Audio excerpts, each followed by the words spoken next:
Nesri steered away to safety. Was there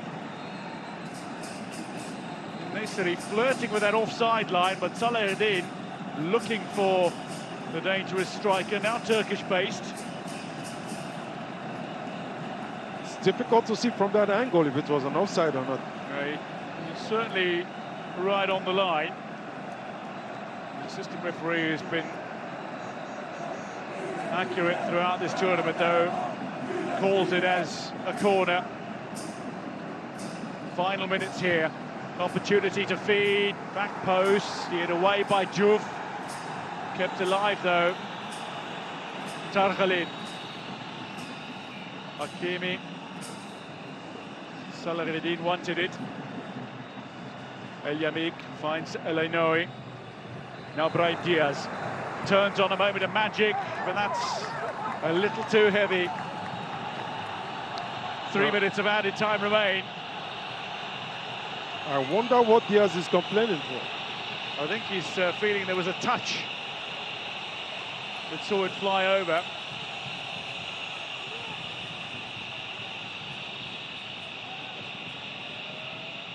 Well, this is the earlier attempt. Well struck, really. Ooh, he was calling for the penalty appeal. Penalty. I think he was calling for that. That's going to be looked at, I'm sure. Brahim Diaz, meanwhile, is making noise.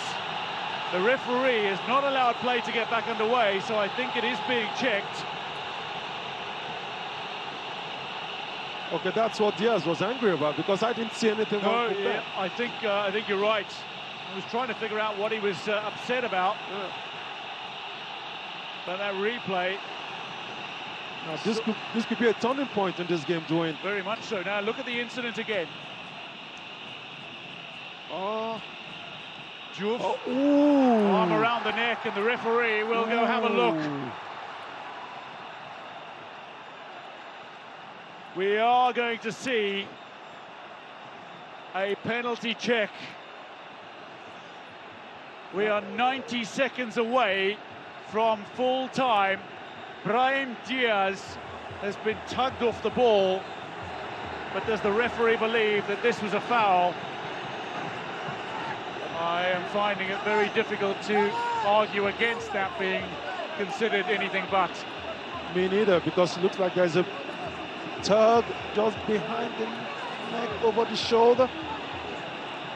Well, a man who could do no wrong in the semi-final, El Hadji Malik Diouf, might just have given Morocco an opportunity to claim it late on here. Referee still at the monitor. Behind him is all sorts of chaos and drama. Two technical teams coming together as he looks at the replay again and again. He's made his decision. This could define history. Penalty! Robert roars! And to be fair, I don't think that's the wrong call. I think the referee's got this right. Neither do I. You could see the hand, the tug on the neck, over the neck and over the shoulder. There was a push, there was a pull away that obstructed and that stopped the player from going to the ball.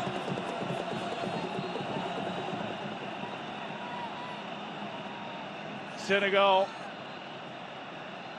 in danger of closing out a fourth successive final without scoring a goal at the Africa Cup of Nations. The only other team who's done that was Côte d'Ivoire, but they played in a fifth final in which they scored, and that was just 2 years ago. Yellow card coming out for Ismail Assar, who protests vehemently.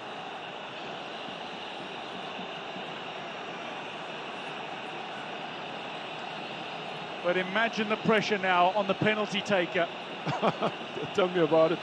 I mean, you have got the weight of 50 years on your back when you step up. Well, there's no rush when at such moments. I think if you've got a penalty that's been given to you, what's attributed to your team, all you have to do is is be patient, be calm. In fact, I don't see any reason why the Moroccan players are already in the box. So Diouf has been cautioned now, and this is the moment that might very well have decided this final in this tournament.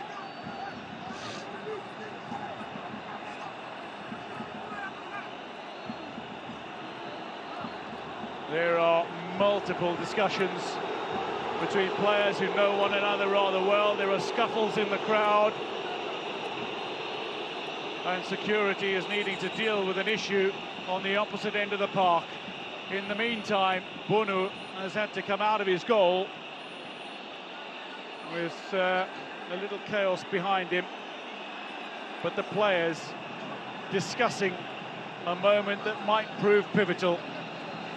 This is actually not good for the penalty taker, and this is also not good for the image of this competition so far, because it's been a... So play will get back underway.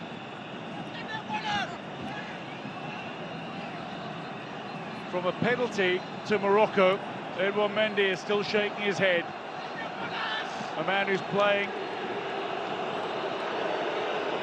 as part of a Senegal squad in the final again, having won it in 2021. He wasn't part of the team in 2019 in the final because he broke his finger earlier in the tournament, Edouard Mendy. Pape Thiaw, meanwhile, is appealing for a little calm. He and Regragui come together.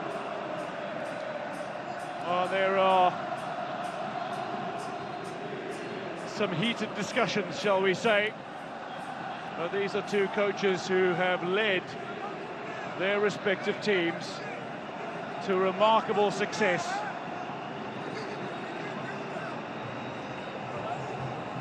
Regragui has transformed Moroccan football, and he has a chance to claim his crowning glory here. Meanwhile, it seems the players are being called off the park.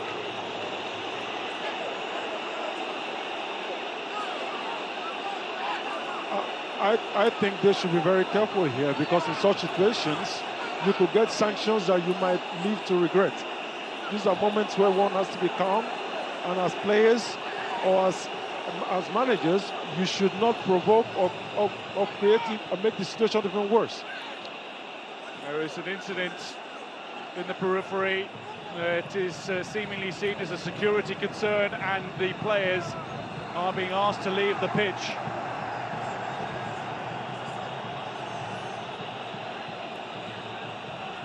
There are still heated words being exchanged. There is much indecision. Achraf Hakimi, meanwhile, is over trying to separate players and coaches, showing that calm heads can prevail. But where we have come to,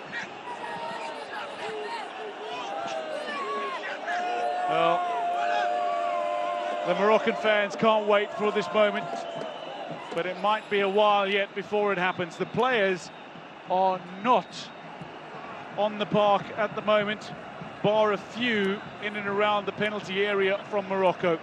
The referee waits, it seems, for indication from the general coordinator as to how this match might progress. Well, the rule says now the referee is no longer in his hands. He has to now wait. This is the moment again. Yeah. Now let's look at this. There is a pull. Yeah, of course, you cannot deny that there's a contact there. There's a pull there. Well, the indication is, would that be a foul outside the 18-yard area?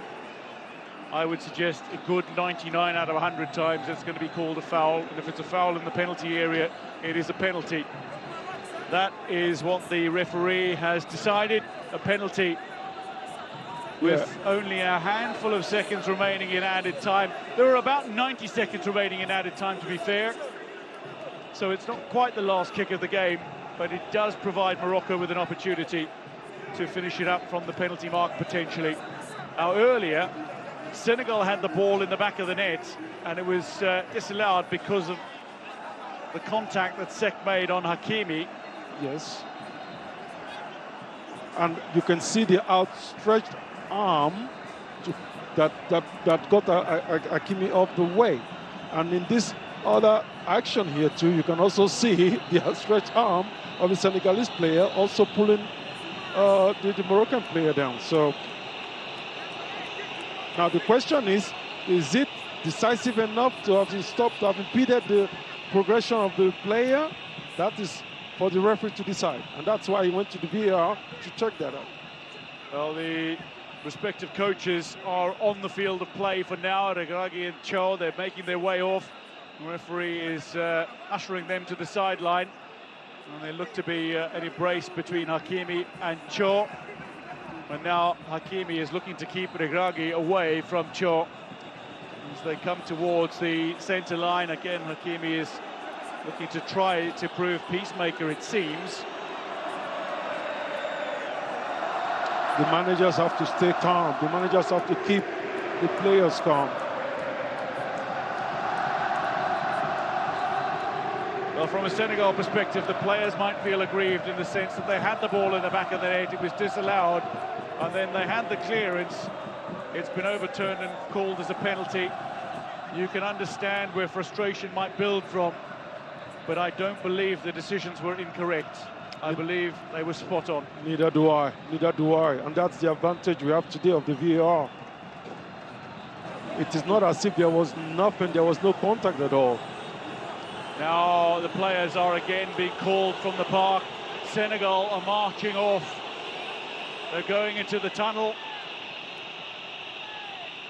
Now that is something I wouldn't advise them to do. Against the directives of the referee. That is something, if they have to go to the tunnel, it has to be a decision that the officials have to take. This is also not how you want to see an AFCON career potentially end. Sadio Mane stays and chats to a man who's coached at this tournament more than any other, Claude Leroy. No, this is a shame, because it's been a wonderful tournament and we don't need it to end like this. Mane in discussions with senior executives. The remainder of his teammates, bar a few, are in the change room already. The Moroccan players are out on the pitch. Sadio Mane, there are appeals for Sadio Mane to keep Senegal on the park, I suspect. And he's calling his players back. He's calling his teammates back. Well, I will strongly advise caution here, because this is not going to help because of the Senegalese. And furthermore, the penalty has not been scored yet. So you don't know what could happen now. Edouard Mendy is a great penalty shot stopper. He's a phenomenal goalkeeper. That's Sadio Mane, the man who's got 20 goal contributions across 29 starts at an Africa Cup of Nations, 11 goals, 9 assists, and a man who has started more Africa Cup of Nations games than any other. Pape Thiaw is telling his players to get back onto the park. Oh, Sadio Mane started. Sadio Mane asked the players to come back onto the pitch. And that's leadership. That's leadership, and not... Sometimes you don't necessarily have to wear the captain's band to be a leader, and that's what he's shown here. Credit, though, to Gana Gueye, to Ismail Assar, and to Abdoulaye Seck. They've remained on this park. They have not left. Well, this is why Sadio Mane is loved worldwide, because of intelligence and the ability to stay calm. He's a man who's been through a lot of challenges in his playing career. Well, he's a man that just continues to remind us of all the incredible things that you can do when you have success. Al-Hadj Diouf, a word to Sadio Mane. Al-Hadj Diouf, the first Senegalese player to win African Footballer of the Year. Yeah. Sadio Mane has since won it twice. But this is a man who continues to prove as well, and I think he's going to go and fetch his teammates from the change room. Yeah, that is. He continues to inspire, and he continues to remind us that value doesn't lie in titles, it doesn't lie in money, it doesn't lie in applause, it lies in the courage to rise from the humblest beginnings and carry as many people along with you on your way up. No, I think Sadio Mane is a hero. He's an example that people should can imitate. Now, when you see a player like this go, like the teammates are coming back onto the pitch now, if the referee blows a penalty, the rule says you have to respect the decisions of the referee. Furthermore, the penalty has not been scored yet. You can understand the frustration, but it is certainly not something you want to see. When we expected drama in a final, we did not expect this kind of drama. This is a chance for Africa to shine, and maybe a little gloss off the evening. Sure, we'll watch on. They should stay calm now. It looks like Edouard Mendy has been cautioned here for his little cynical bump on Anas Salahedin. So a yellow card for Edouard Mendy. Well, and a yellow card for Salahedin as well. Now, I don't want to make a tongue-in-cheek comment here about potential extra time, but we've nearly seen 120 minutes go by. We're just into the 112th minute now. Well, what the referee will just go back to, that's why you have the fourth referee there. They'll go back to the minutes that were left, the time that was left, before the game was stopped. And based on that, that's what it's going to do now. Now, En-Nesyri and Brahim Diaz are having a conversation. En-Nesyri, with a chance to become the only Moroccan player to score in 5 Africa Cup of Nations tournaments, has handed the ball to the tournament's leading scorer, Brahim Diaz, who lines up. Brahim Diaz, who scored in 5 successive matches to start. Against Comoros, against Mali, against Zambia, against Tanzania, and against Cameroon in succession. Brahim Diaz, tournament's leading scorer with 5, up against Edouard Mendy, the focused man from Real Madrid, up against Al Ahly goalkeeper Edouard Mendy, a Champions League winner in Europe and in Asia, and a winner of AFCON in 2021 edition. Edouard Mendy is just signalling something to the referee, and Sadio Mane has come over to have a discussion. There seems to be something going on. Brahim Diaz remains focused as ever.